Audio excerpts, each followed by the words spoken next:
water and wastewater. Right? There's a couple of different challenges we have here.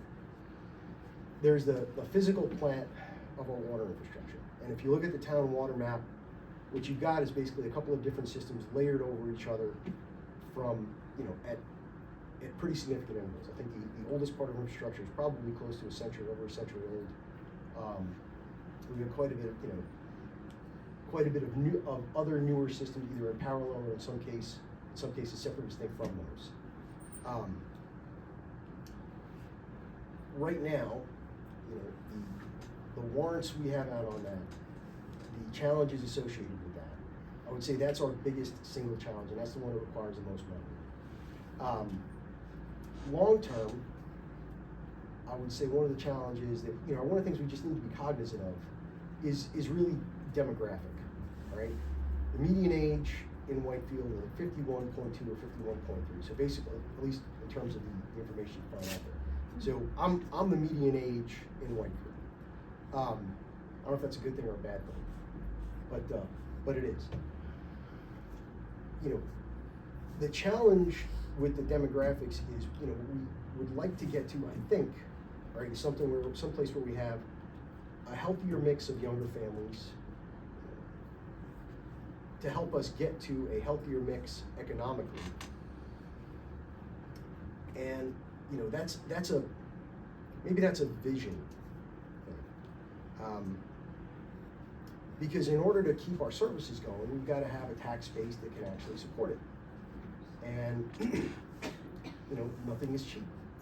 So I think, when we look forward towards the future, really, we have to, understanding that there's real physical limits within the geography of Whitefield, right, in terms of growth, taking that into account, also understanding that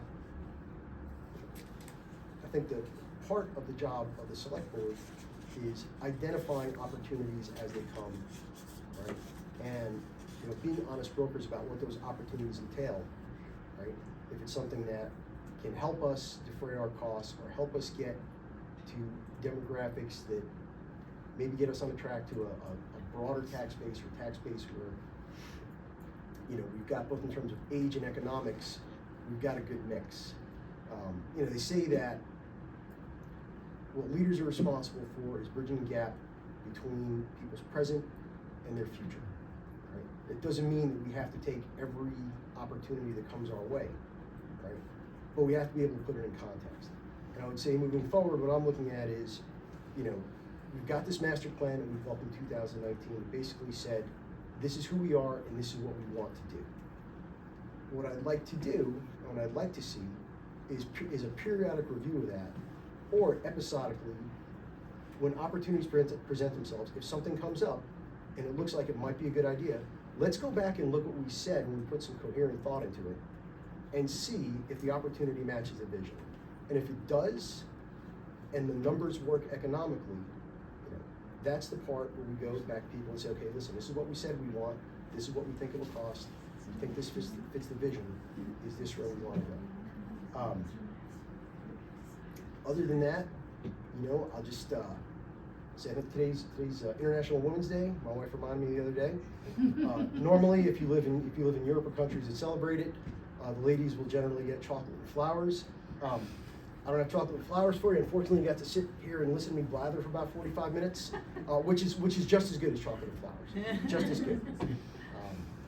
And I guess my last note is, hey, listen, I'm going to work hard, try and do a good job. One of the ladies at work would say, hey, what do you want to do? It's like, well, work hard, do a good job, and hopefully 3 years from now still have a reputation. She responded, oh, you'll have a reputation. I said, no, a good one. Tough crowd. Okay, Dave, over to you.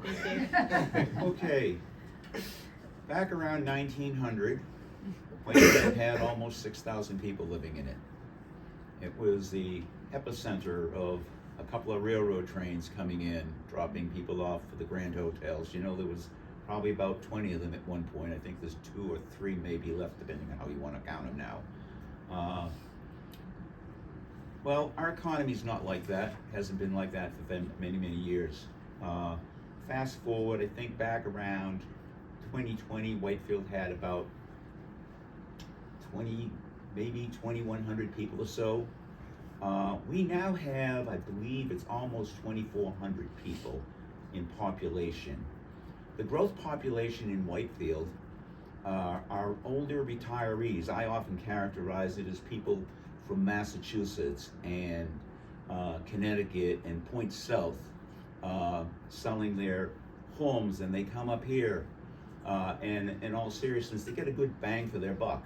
Our growth population is seniors, and as I look across the demographics, I see what appear to me, and I'm trying to be offending to because I'm one of you, okay? I see many people that are endowed with many years.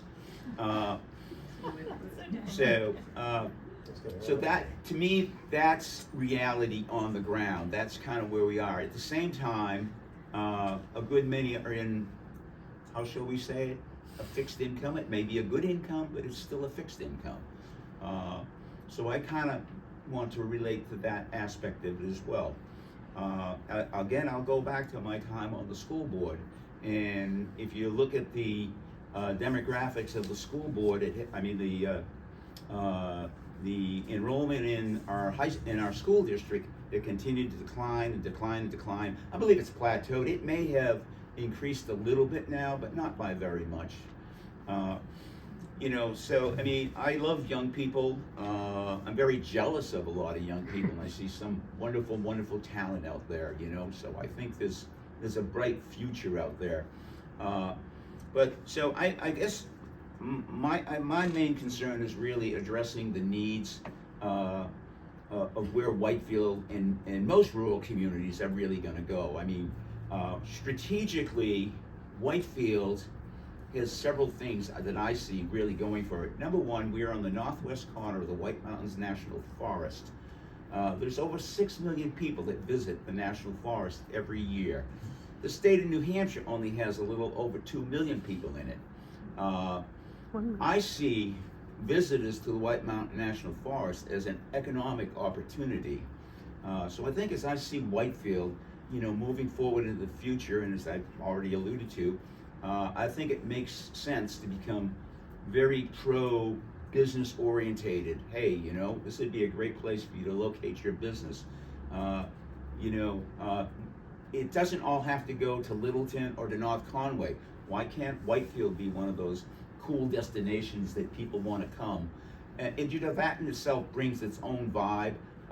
And say young families, there would perhaps be some people younger that would want to settle. I think one of those things as far as having younger families is what are the economic opportunities for them if they're career-minded people? That's a larger question. I don't know that the town of Whitefield, I don't know that we as a town can actually address that issue for those kinds of individuals. But anyways, again, I'm going to just say that I think I'd love to see us develop a more vibrant downtown, a little bit more exciting persona within the town of Whitefield, so that it's not just one of those towns that people scoot on through to get somewhere else. But hey, stop and spend a little time here and spend a little of that green stuff with you while you're here, I think that would help in so many areas. It would, the rippling effect, the overflow effect would eventually mitigate itself back into the tax base, and ultimately, give us an opportunity to do some of these other things that we know need to be done, but it would also give us the financial resources to cause those things to happen. Great. Time. Beautiful. All right. So we have a little bit of time where we're going to allow people to just get up, mingle, chat, and meet these candidates. Ask the questions that you may not have asked on the online forum. And I would love to invite you all. We have just been nominated as a site for a community forum on April 8th. That will be heavy appetizers, a chance for folks to get together, celebrate what the town is about, talk about some of these issues, celebrate who we want to be. And that's going to be hosted by New Hampshire Humanities and the Community Development Finance Authority, who was the first million into the grant for the community development project we have going on at the library. So that is a shameless plug, and it we just cleared all of that on Friday. So I'd love to invite you all for that, and Mountain View Grand will be catering it. So it will be good food too. I don't have to cook it. It will be great. So I thank you both very, very Thank you much for hosting for us. being here and being part of this.